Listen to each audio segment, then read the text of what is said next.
I've lost count of how many times I walked into a room thinking it was just another shift, and walked out carrying a piece of someone's life with me. The beginning of my career. I thought my job was technical. Check vitals, adjust medication, follow protocols. I moved through the hallways fast, my mind full of tasks, trying to keep up with everything. But over time, what stayed with me wasn't the procedures. It was the silence. There's a kind of silence that only exists in places like this. It isn't empty. It's heavy. It's the silence after family leaves and the room feels too quiet.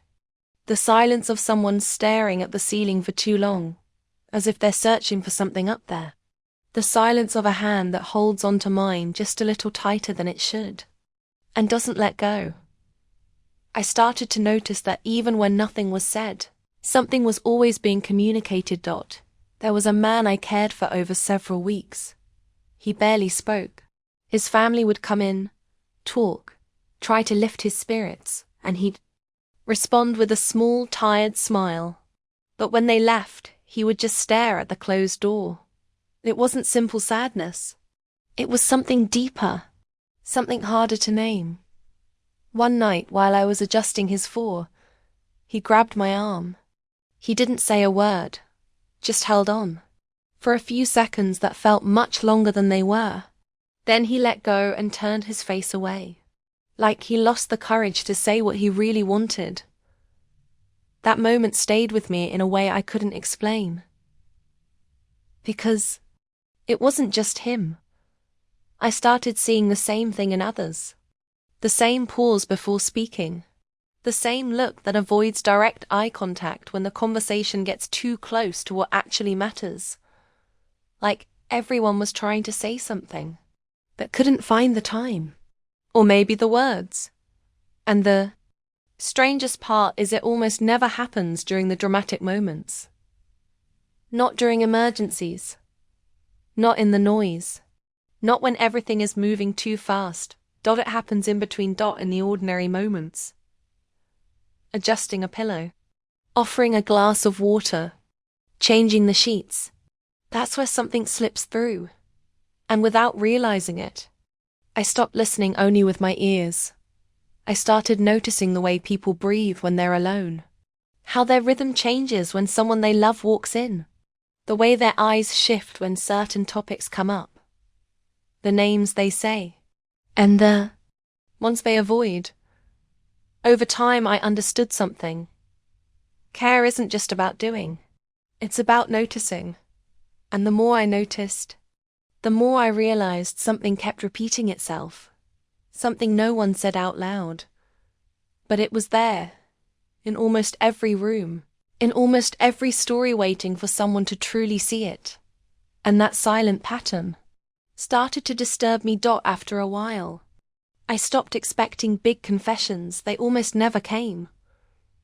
What came instead were fragments, small gestures, subtle shifts so easy to miss, especially if you're moving fast, like I used to. I remember a woman who kept asking me to adjust her pillow over and over during the same shift. At first, I thought it was just physical discomfort. I'd fix it, ask if it felt better, and move on. But one day, I stayed a little longer. After adjusting it for the third time, I didn't leave right away. I just stood there beside her bed. Quiet.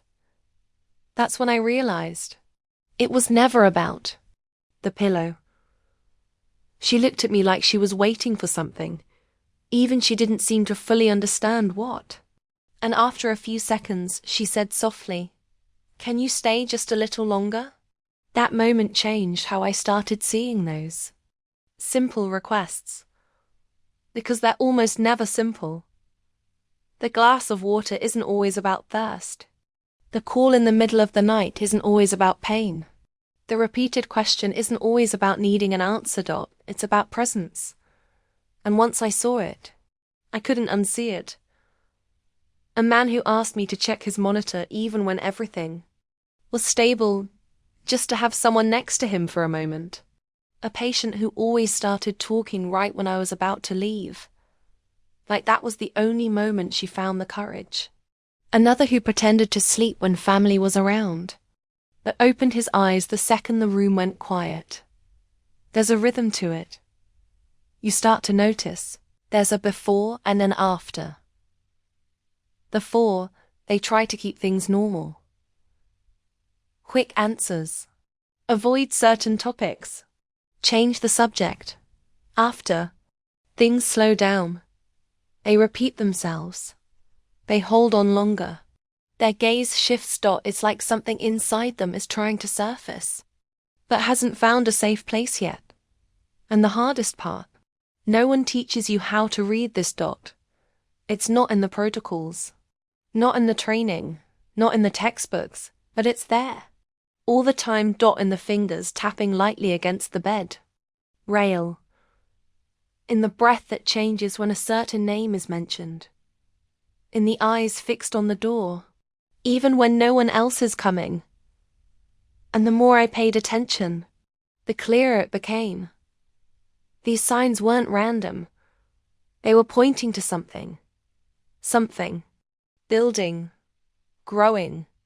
Becoming harder to ignore. Something that hadn't been said yet. And I started to realize, what comes after these small signs is never something light. At first, I thought it was coincidence. Each patient had their own story, their own family, their own life choices. It made sense that each one would carry different concerns. But over the years, something shifted in me, because the stories changed, but the feeling at the end didn't. I started walking out of one room and into another with this strange sense of déjà vu.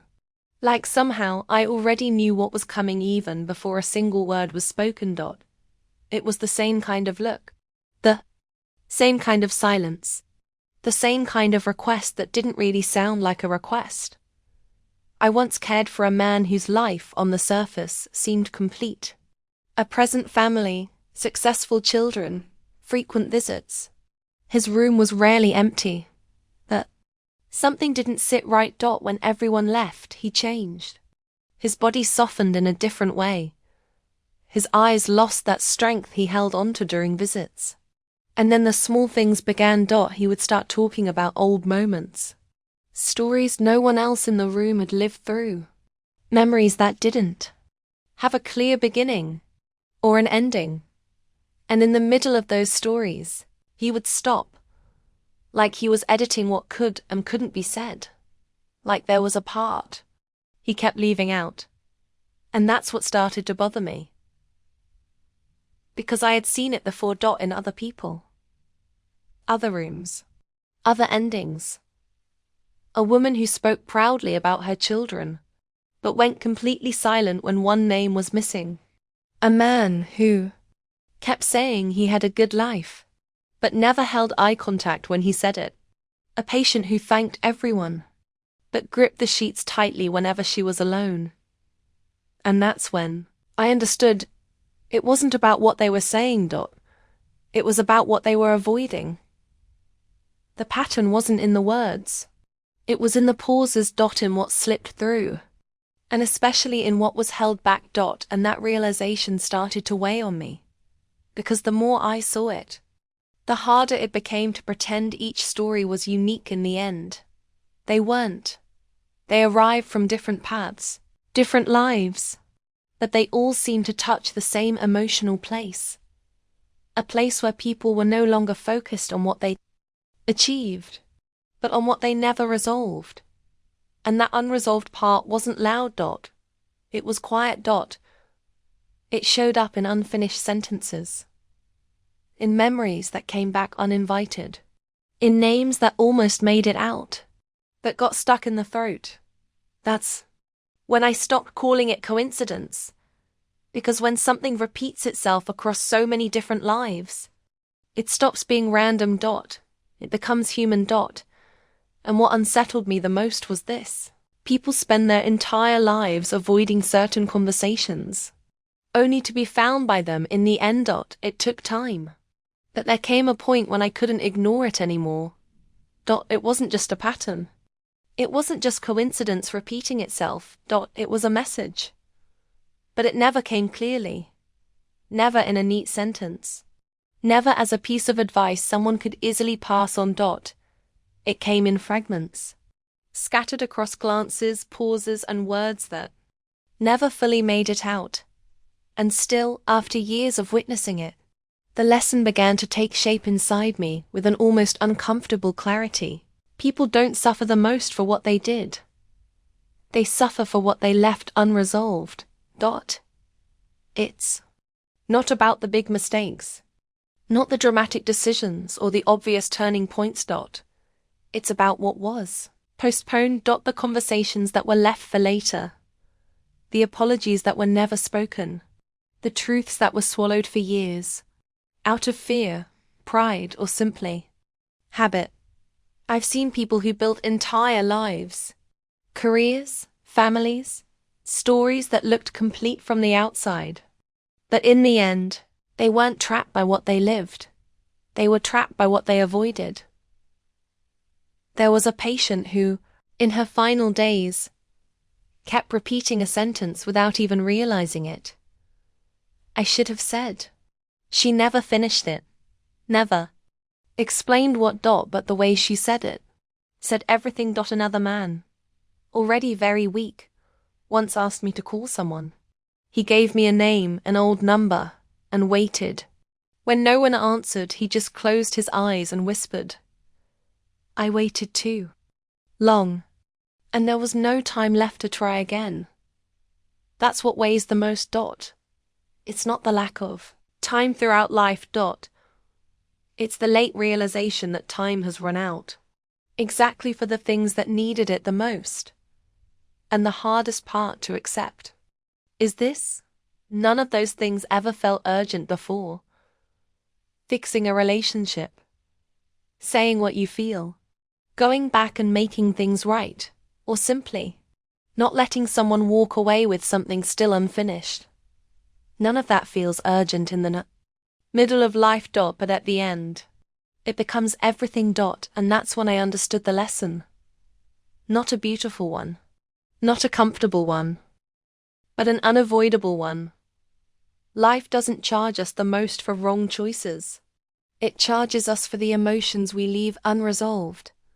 And the truth is, by the time that bill arrives, it's almost always too late to pay it. After all these years, the change didn't happen all at once. It came quietly. The same way I learned everything else. At first, it was just a feeling, a discomfort I couldn't shake. Like I wasn't allowed to keep ignoring certain things anymore. But over time, it started to shape the way I live, not just the way I work. Stopped postponing conversations, even the uncomfortable ones, especially the uncomfortable ones, because I've seen, too many times, what happens when people wait for the right moment. And it never comes. I started paying closer attention to people while they're still here. Really paying attention, not just hearing what they say, but noticing what they avoid, and sometimes having the courage to stay in the silence with them long enough until what truly matters finds its way out. Also changed the way I care for people. I used to think being present meant being available. Now, I know presence means staying, not leaving too quickly, not ending a conversation just because it got hard.